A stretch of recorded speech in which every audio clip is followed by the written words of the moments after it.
Gam Ganapataye Namaha. Om Gam Ganapataye Namaha. Om Gam Ganapataye Namaha. Om Gam Ganapataye Namaha. Namaste and welcome to KYG or Kaivalya Yoga Gurukulam. The temple that we are going to cover today, and one of the first temples that I visited while beginning this journey into the Yoga Sutras, was the Sri Brahmapureeshwarar Temple.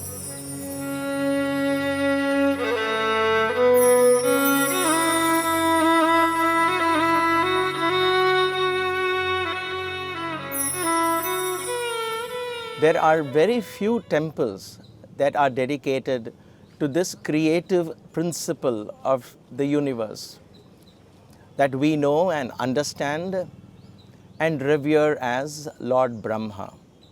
Brahma symbolizes the creative potential within us and within the universe. Sri Brahmapureeshwarar Temple is in South India, and it is located about 33 kilometers north of a fairly large city called Trichy or Tiruchirappalli. I chose this particular temple to begin my journey into the Yoga Sutras and to share that knowledge of the Yoga Sutras with you all, because Brahma, the creative principle of the universe, in this particular temple, in this portal,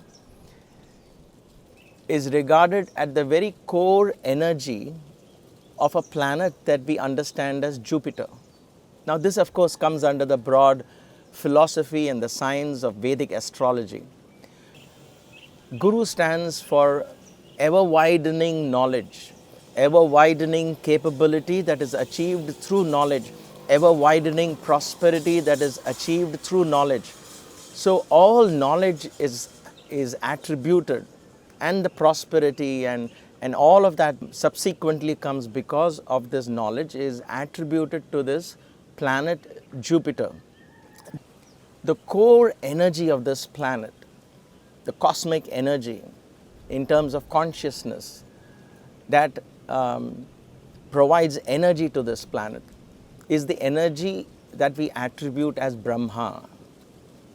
Now, this is, of course, comes under, a lot of it comes under what we call it as belief today, but nevertheless, I would like to give people who discovered Vedic astrology the benefit of doubt, because they discovered it thousands of years ago when there were no telescopes and none of these modern gadgets, and they discovered not only a planet like Jupiter, but even they went up to Saturn and they have documented the diameter and the size of these planets. So for those who could bring about that much knowledge into existence, and that is available even today, I would give them the benefit of doubt if they went to the extent of explaining also how these planets have biomagnetic radiation that influence our psyche and our physical lives.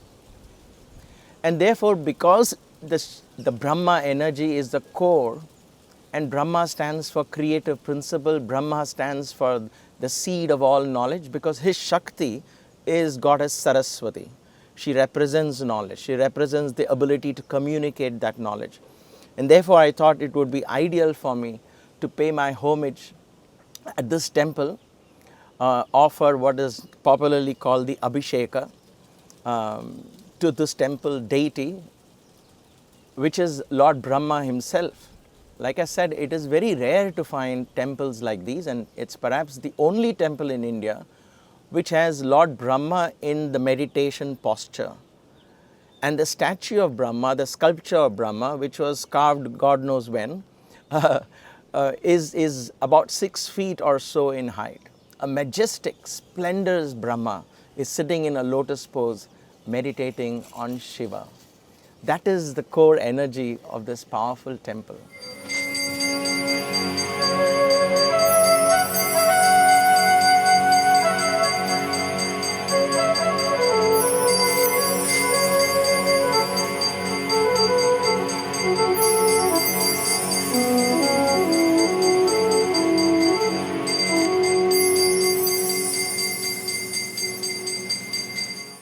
The Puranic story about this temple is that Lord Brahma, who was the creator, had 5 heads representing the 5 elements. So he had the power to create universes, knowledge, and all aspects of creation. And therefore, the legend says that he became proud and he said, well, I'm equivalent to the supreme energy of the universe, which is Shiva himself. And therefore, there is really no difference between him and me. I can create as well. And therefore, I'm equivalent to Shiva. The story goes that Shiva decides to teach Brahma a lesson. And therefore, with his trident, he chops off one of the heads of Lord Brahma. Not only does Brahma lose his head, he also loses the power to create. A very interesting anecdote, a very interesting story, a very interesting symbolism of this temple. To me, the lesson that comes home is the Shiva is within us. But at no point should we think that we are the ocean. The eye in Sunder is a wave of the Shiva ocean. The eye in Sunder is a ray of the magnificent radiant sun, that is Shiva. The eye in Sunder can never be the sun, can never be the ocean, but yet it is part of the ocean. In other words, to me it brings a sense of humility that we are but instruments through which the supreme energy flows. We can never own anything, let alone property and materialistic things. We are never the owners. We don't own our thoughts, we don't own our feelings, we don't even own our bodies. In a philosophical sense, we become caretakers, we become instruments. And the joy of this whole creation is to allow that supreme principle, to allow that supreme principle's energy of creativity, of activity, of fulfillment, and all of that to flow through us. And therefore we become like this river. The river behind me is constantly flowing. It's never stagnant because it does not own the water. It merely allows the infinite flow of energy through it. To me, that is the lesson of this powerful temple. In order to regain the power of creativity, Lord Brahma worships the Shiva concept, the Shiva Tattva, and he established 12 Shiva Lingams in this temple premises. Each of them are extremely old, and therefore there is a beautiful, vibrant energy of austerity and penance that is associated in this temple. And then Shiva appears to him, blesses him, and releases him not only from his curse but gives him back his complete creativity.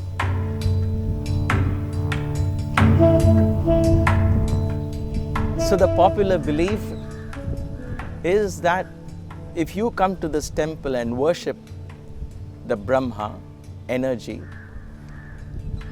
Sri Brahma will change your destiny and open it for a more prosperous destiny. Personally, I wish it was that easy, that we catch a flight or take a car, come down to a temple, spend half an hour or 1 hour, do some worship, and expect the cosmic laws to change for our sake, just so that we can get more money or get more health. To me, I find it very hard to believe that.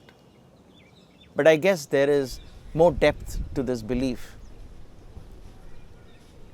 Portals such as these give us a chance to go dig into our own subconscious belief patterns, into our unconscious minds, where we take time, spend hours at these temples, meditate, go back to our very source and find what is our destiny.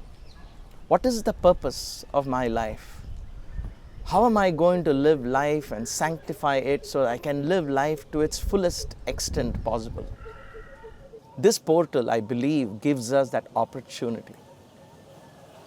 And that is why I regarded this portal to be one of the most beautiful and powerful temples of South India.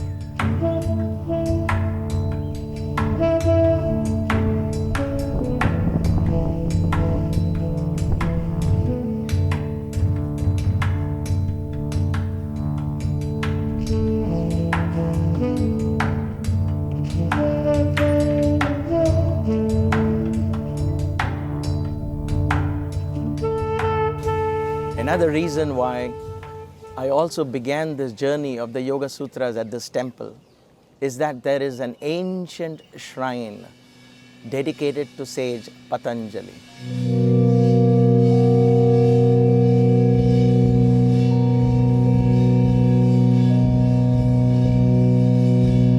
Yogena chittasya padena vacham malam sharirasya cha vaidyakena yopakarotam pravaram muninam patanjalim pranjaliranatosmi.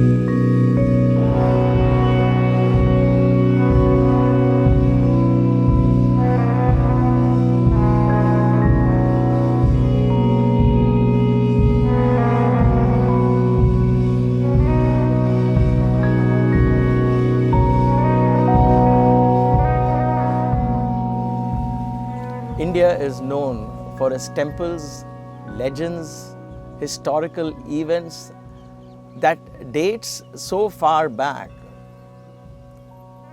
that it is very difficult to pinpoint exactly when and where these events occurred. Some of them are so old that we call them Puranas. Some of them are relatively new, and by relative I'm talking about 5, 10, 15,000 years, that we called Itihasas or epics, like Ramayana and Mahabharata. And that is the rich culture and the heritage to which more than 1 billion people in this planet belong. And it is my privilege to share these with you all. As always, thank you for watching. Have a blessed day. Namaste.